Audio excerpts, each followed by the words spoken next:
Hello everyone, welcome back to my channel. तो आज के इस वीडियो में हम लोग देखने वाले हैं क्लास 11th का रे ऑप्टिक्स। ठीक है, तो रे ऑप्टिक्स का हिंदी जो होता है किरण प्रकाश की। तो यहाँ पे आप लोग को ये हिंदी मीडियम में आप लोग को मिल रहा है, और फिर अगर आप चाहते हैं कि इंग्लिश मीडियम में भी मैं बनाऊं तो आप लोग जल्दी से कमेंट कर दीजिएगा कि कितने बच्चों को इंग्लिश मीडियम में नोट्स चाहिए और कितने बच्चों को हिंदी मीडियम में चाहिए। तो आप लोग को हिंदी और इंग्लिश दोनों मीडियम में आप लोग का नोट्स उपलब्ध है। तो आप लोग को जिस मीडियम में चाहिए आप लोग कमेंट कर दीजिएगा, उस मीडियम पे आप लोग को बना दिया जाएगा। ठीक है, अगर आप इसका पीडीएफ चाहते हैं तो आप लोग डायरेक्ट जाके टेलीग्राम पे मैसेज कीजिए, वहां पे आप लोग को इसका पीडीएफ दे दिया जाएगा। तो चलिए हम स्टार्ट करते हैं। यहाँ पे सबसे पहले देखते हैं कि प्रकाश क्या है। तो प्रकाश ऊर्जा का वह रूप होता है जिसके कारण किसी वस्तु हमें दिखाई देती है। कोई भी वस्तु हो, किसी भी चीज को हमें देखने के लिए क्या की जरूरत होती है, तो हमें प्रकाश की जरूरत होती है। जब जैसे हम लोग दिन में किसी वस्तु को कैसे देख पाते हैं, जब सूर्य का या कोई भी लाइट किसी वस्तु से टकराकर अगर वह हमारी आंखों तक पहुंचता है तो उसी चीज को हम देख पाते हैं। लेकिन जिस वस्तु से टकराकर लाइट हमारे आंख तक नहीं पहुंचेगा तो उस वस्तु को हम नहीं देख पाएंगे। उसके बाद देखिए प्रकाश का इसमें क्या हो रहा है। तो जब वो लाइट जा रहा है और कोई यहाँ पे समझ लीजिए वस्तु और टकरा कर हमारे आंखों तक आ रहा है, तब उसको हम देख पा रहे हैं। तो इस घटना को क्या बोलेंगे, तो इसको प्रकाश का परावर्तन बोलेंगे। जैसे ये लाइट गया और फिर वापस यहाँ पे हमारे आई तक आया तो उसको हम प्रकाश का परावर्तन बोल देंगे। यहाँ पे देखिए जब प्रकाश की किरण एक माध्यम से चलकर दूसरे माध्यम के पृष्ठ से टकराती है तो उस माध्यम में लौट आती है, तो इस घटना को हम प्रकाश का परावर्तन कहते हैं। जैसे यहाँ पे एक डायग्राम देखिए, यहाँ पे डायग्राम में दिया हुआ है, जैसे ये कोई एक प्लेन है, ये कोई एक समतल प्लेन है जिसमें देखिए यहाँ से कोई रे आती है। जो रे आती है उसको हम आपतित किरण बोलते हैं, और यहाँ पे देखिए फिर रे आकर इस प्लेन से टकराकर वापस कहीं चली जाती है तो उसको हम क्या बोलते हैं, परावर्तित किरण। ठीक है, तो ये कोई माध्यम एक है और ये दूसरा माध्यम है।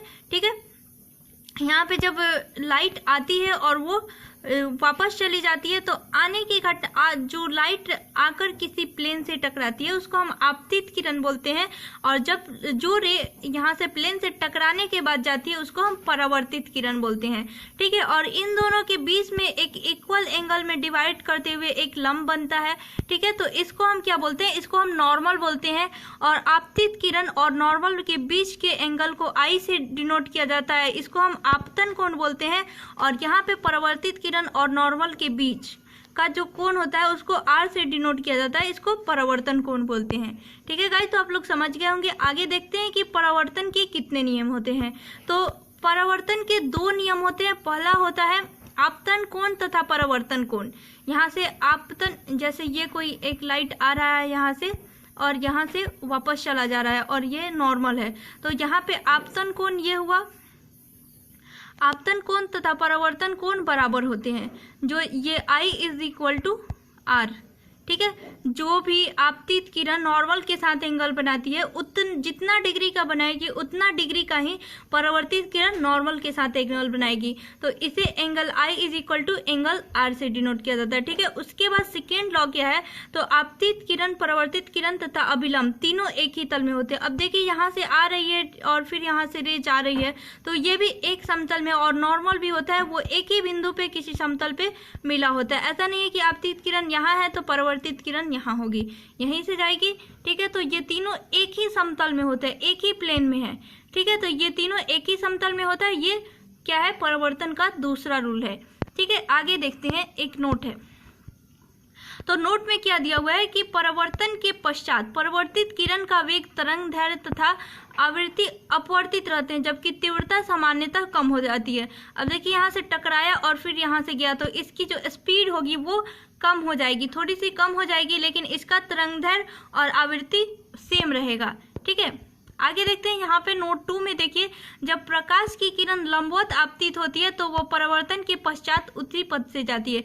जैसे अगर यहाँ से आया डायरेक्ट यहाँ पे नॉर्मल के साथ अगर 0 डिग्री का, अगर यहाँ पे डायरेक्ट लंबवत यहाँ पे अगर किसी प्लेन से टकरा रही है कोई किरण, तो इसका मतलब है कि वो नॉर्मल के साथ 0 डिग्री का एंगल बना रही है, तो वो परावर्तित किरण भी जो होगी वो नॉर्मल के साथ 0 डिग्री का ही एंगल बनाएगी, क्योंकि आप लोग फर्स्ट रूल से जानते हैं कि आपतन कोण और परावर्तन कोण दोनों बराबर होता है।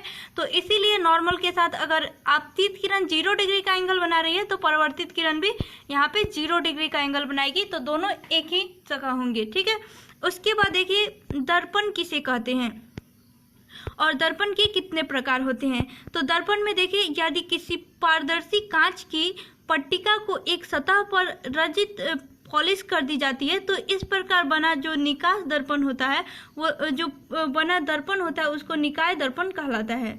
इस प्रकार का बना जो निकाय होता है वो निकाय दर्पण कहलाता है। अब देखिए यहाँ पे दर्पण का कितना प्रकार होता है। तो दर्पण 2 प्रकार के होते हैं, एक होता है समतल दर्पण और एक गोलीय दर्पण। इसको दर्पण को इंग्लिश में मिरर बोलते हैं, आप लोग ने देखा ही होगा, जिससे आप लोग शीशा भी बोलते हैं। ठीक है, तो वो उसका जो पिछला सतह होता है, जैसे यहाँ से दर्पण है तो यहाँ पे अगर आप चेहरा इस साइड देख पा रहे हो तो इसके पीछे वाला सतह जो होता है वो पॉलिश्ड होता है।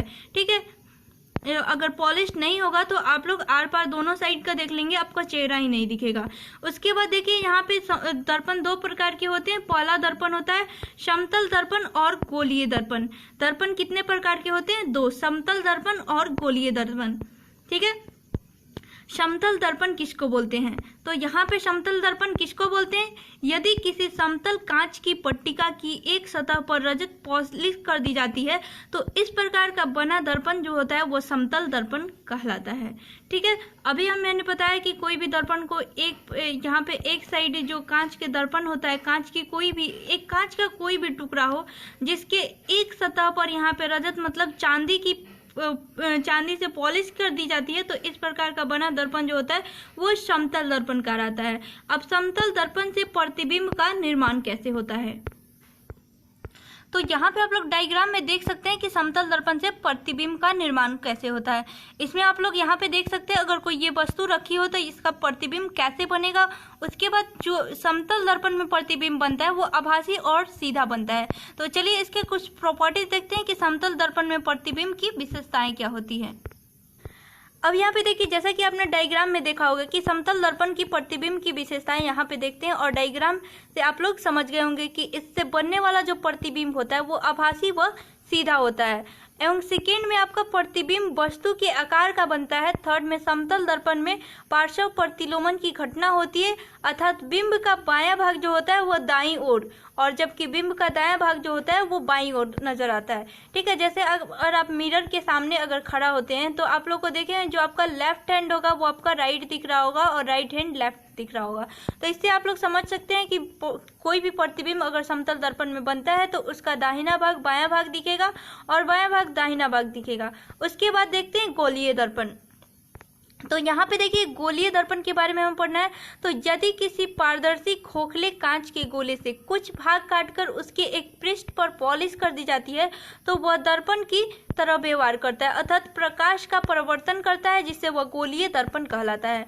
तो जैसे कि यहाँ पे एक गोला टुकड़ा ले लिया, अगर यहाँ से मैंने काट लिया तो इधर का अगर पॉलिश कर दिया तो इसको हम क्या बोलेंगे? उत्तल दर्पण बोलेंगे। और ये ऊपर साइड का इधर से काटकर ये ऊपर का पॉलिश कर दिया तो ये अवतल दर्पण बोला जाएगा। ठीक है, तो यहाँ पे देखिए गोलीय दर्पण क्या होता है? 2 प्रकार का होता है। ठीक है, तो गोलीय दर्पण कितने प्रकार का होता है? एक होता है अवतल दर्पण और दूसरा होता है उत्तल दर्पण।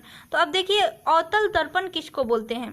तो अवतल दर्पण ऐसा दर्पण जिसमें प्रकाश की किरणों का परावर्तक अवतल पृष्ठ से होता है। अवतल मतलब यहाँ से जो निचला पृष्ठ होता है उससे होता है तो उसको अवतल दर्पण कहते हैं। तो जहाँ पे कोई भी यहाँ पे जो उठा हुआ भाग रहता है, यहाँ पे ऊपर का पृष्ठ होता है, उसको अगर पॉलिश कर दिया जाए तो यहाँ पे जो धंसा हुआ भाग होता है मतलब अवतल जो पृष्ठ होता है, अवतल मतलब थोड़ा धंसा हुआ, तो इस तरह से यहाँ से प्रकाश आ रहा है तो इस तरह से जा रहा है तो ये क्या कहलाएगा कि अवतल दर्पण कहलाएगा। वही अगर इसके इस सतह को पॉलिश करके इधर से प्रकाश का परिवर्तन होगा तो वो उत्तल दर्पण कहलाएगा।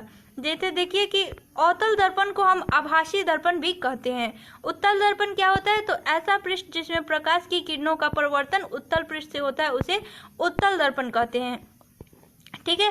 और इसे अपसारी दर्पण भी कहते हैं। तो उत्तल दर्पण को क्या बोलते हैं? अपसारी दर्पण भी कहा जाता है। अब देखिए गोलीय दर्पण से संबंधित कुछ महत्वपूर्ण परिभाषाएं यहाँ पे दी हुई है, आप लोग देख लीजिए। ठीक है, यहाँ पे देखिए द्वारक किसे कहते हैं? तो दर्पण के वृत्ताकार चाप को दर्पण का द्वारक कहते हैं। दर्पण का वृत्ताकार चाप जो होता है उसे द्वारक कहते हैं। जैसे यहाँ से ये हो गया तो ये वृत्ताकार चाप हो गया, तो यहाँ से यहाँ तक को इसको AB को द्वारक AB से दर्शाया जाता है और इसको द्वारक बोला जाता है। उसके बाद ध्रुव किसे कहते हैं? दर्पण के पृष्ठ के मध्य बिंदु को ध्रुव कहलाता है। इसे P से सूचित, जैसे यहाँ पे इसका AB का यहाँ पे मध्य बिंदु हो गया तो इसको ध्रुव बोला जाएगा, और ये इसको ध्रुव बोला जाएगा और इसको P से डिनोट किया जाएगा। ठीक है, तो वही आपका दर्पण का ध्रुव कहलाता है। अब वक्रता केंद्र किसे कहते हैं? दर्पण जिस खोखले गोले का भाग होता है उस गोले के यहाँ पे केंद्र को वक्रता केंद्र कहलाता है।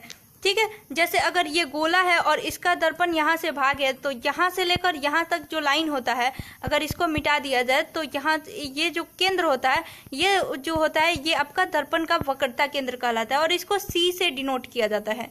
ठीक है, आगे देखिए वक्रता त्रिज्या क्या कहलाती है? तो ध्रुव वक्रता केंद्र के बीच की जो दूरी होती है वो वक्रता त्रिज्या कहलाती है। अब देखिए यहाँ पे पोल ये हो गया और यहाँ से आपकी ये अगर यहाँ पे P यहाँ पे ये पोल हो गया और यहाँ से वक्रता केंद्र C है, तो इसके बीच की जो ये डिस्टेंस होती है ये आपका वक्रता त्रिज्या कहलाती है। आगे देखते हैं मुख्य अक्ष किसे कहते हैं? तो दर्पण के ध्रुव व वक्रता केंद्र से होकर गुजरने वाली उस रेखा को हम मुख्य अक्ष कहते हैं। ठीक है, जैसे यहाँ से अगर ये दर्पण हुआ, यहाँ पे अगर आपका पोल है और यहाँ पे आपका जो दर्पण का वक्रता त्रिज्या है तो ये वक्रता त्रिज्या है आपका, और यहाँ पे आपका जो सेंटर है, सेंटर ऑफ कर्वेचर है, तो इसको यहाँ से लेकर इस लाइन को आप क्या बोलेंगे? मुख्य अक्ष बोलेंगे।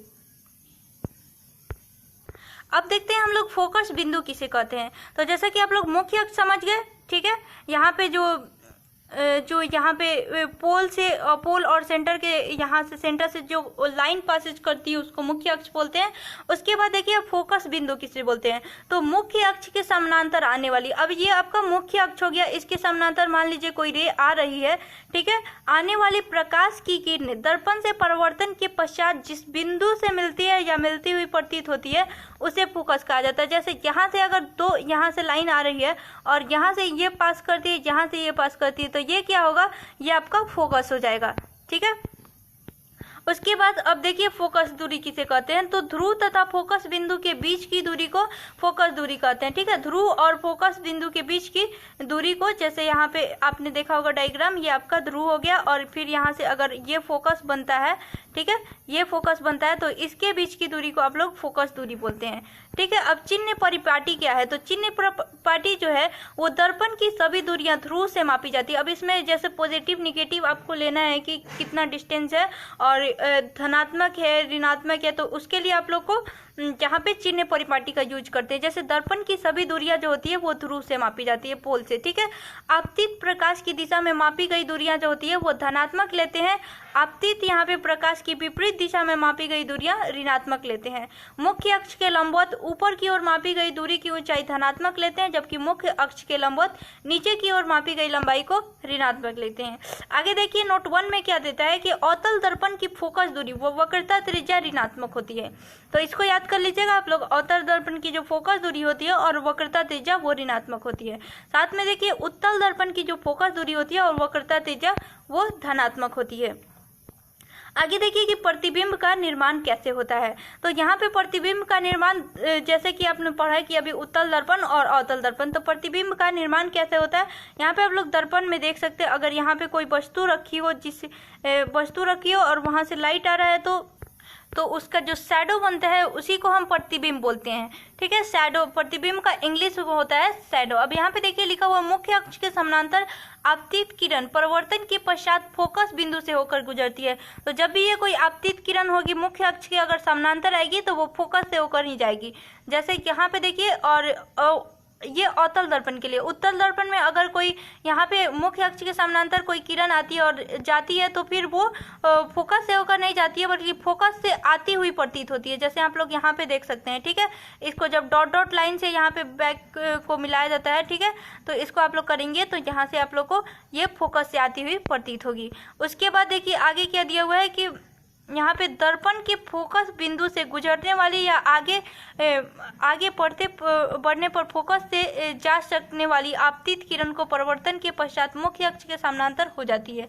अगर देखिए आपको अगर दर्पण के फोकस बिंदु से अगर कोई रे फोकस बिंदु से गुजरती है तो वो दर्पण के मुख्य अक्ष के समानांतर जाएगी। ठीक है, अगर कोई यहाँ से दर्पण के फोकस की तरफ आती हुई प्रतीत होती है तो वो मुख्य अक्ष के समानांतर जाएगी उत्तल दर्पण में, और अवतल दर्पण में अगर फोकस से गुजरती है तो वो आपका मुख्य अक्ष के समानांतर जाएगा। ठीक है, नेक्स्ट देखिए कि वक्रता केंद्र से गुजरने वाली प्रकाश की किरण किसी दर्पण से परावर्तन के पश्चात उसी पथ में वापस लौट जाती है।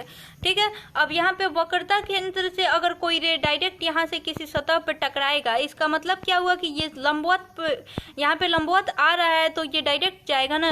ठीक है, उसके बाद यहाँ से देखिए अगर कोई यहाँ से लंबवत आता हुआ प्रतीत होता है तो यहीं से वापस वो लौट जाएगा। ठीक है, आगे देखते हैं 4th नंबर।